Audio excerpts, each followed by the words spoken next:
Okay, so I got one of these '03 to '07 instrument clusters come in.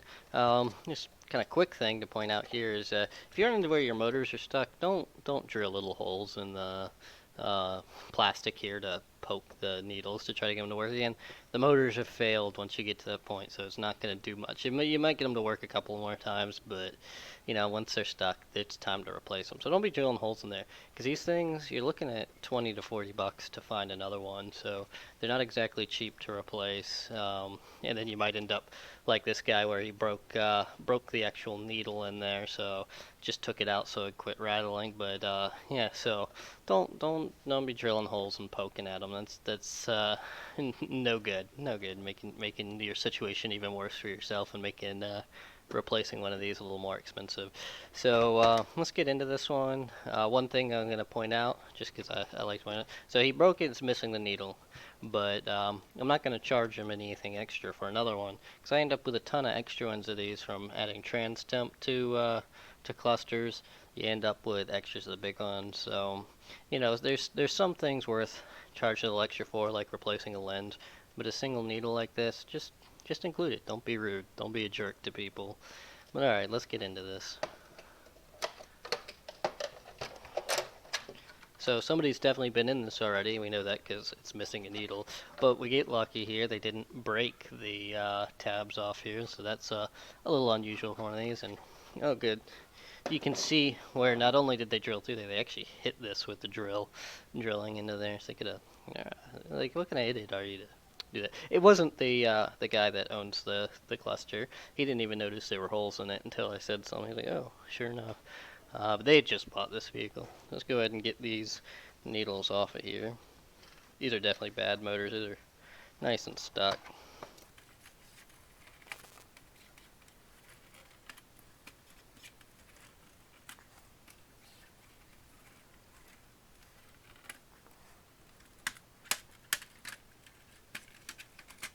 Okay, so we still have all the original stepper motors, and it doesn't look like any solder work's been done, so this is probably all original throughout, so that should be good news for us, not bad.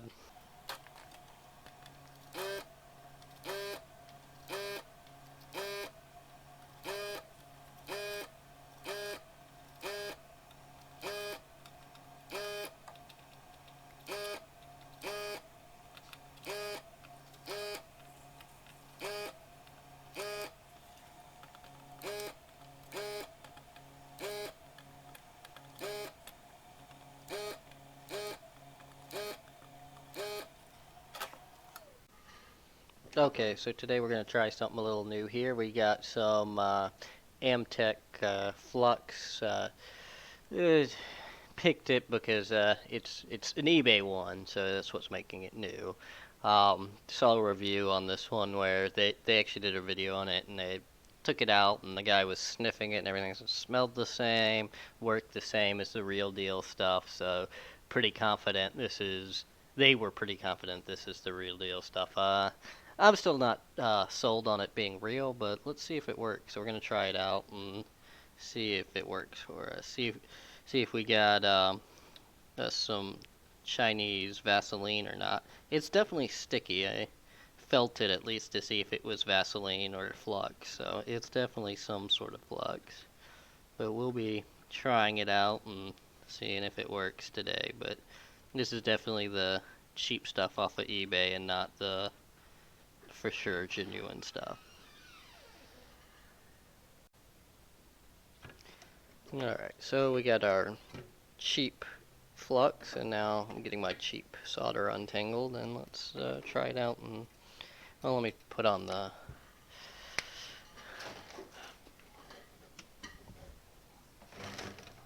There we go.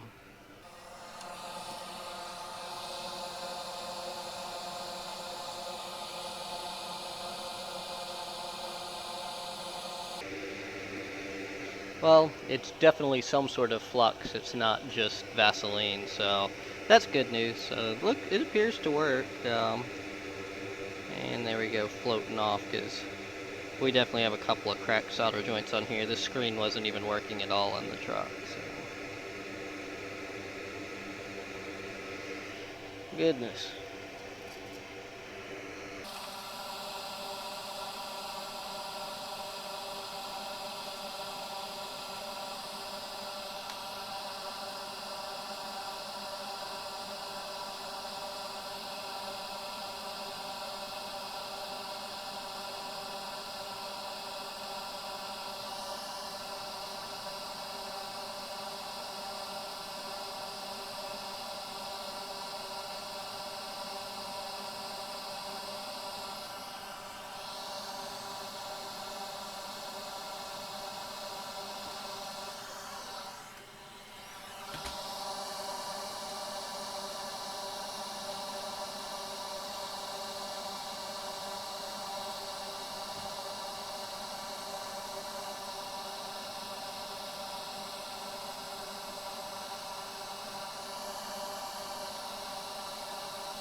Alright, got all those motors off of there and got that soldered on. So let's get these LEDs on. They sent me a text message after they left saying they wanted LEDs, so.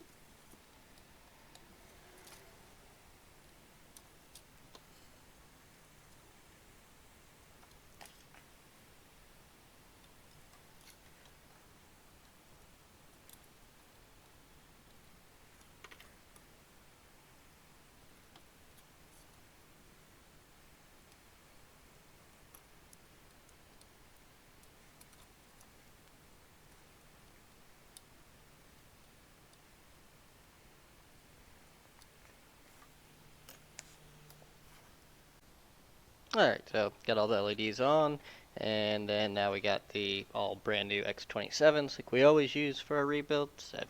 Even if you still have a good motor, we're going to replace them all. We're going to put all new ones on here.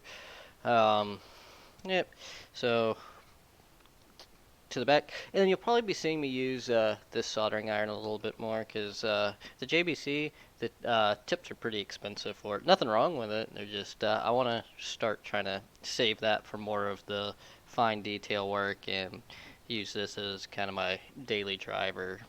Just seeing as I can replace the tips on this for about $10 while those are about $40. So yeah, I've just it came with a lot of tips, but the tips that I really use a lot, they were really using a lot too when I bought it, so they were already kind of worn down. So it's about time for me to replace my J-tip on there, which it's not even actually a J-tip that I was using on there. It's one of their hot tweezer tips, so they're a little less durable than the regular J-tips anyways.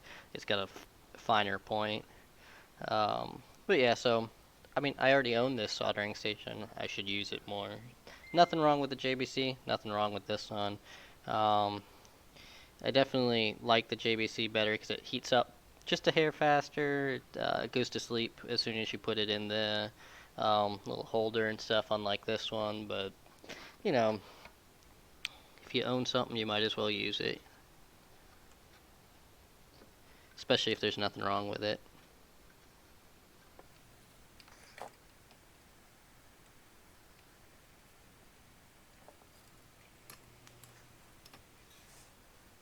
Alright, so let's put this thing back together.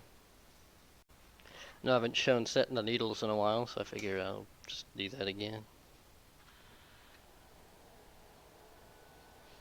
So this one I need to clean this some more. It's actually really dirty on the back of that screen.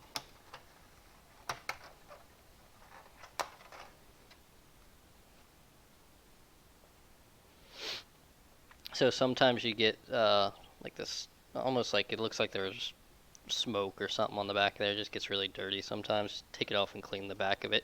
You don't want to ever wipe the front though. If you wipe the front with any sort of solvent or anything, you'll leave a bunch of marks on it.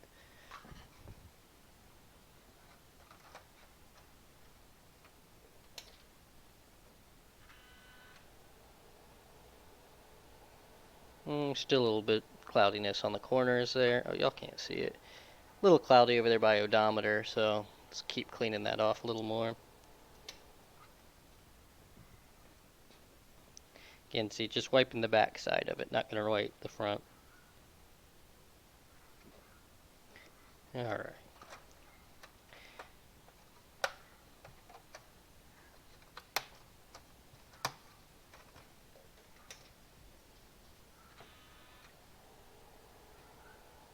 There you go, that's a lot better.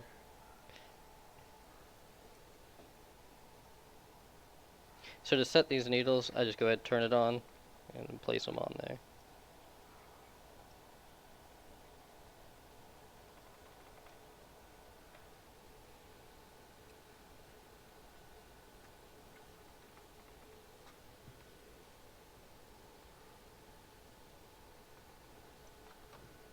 Your fuel is going to go a needle width below E.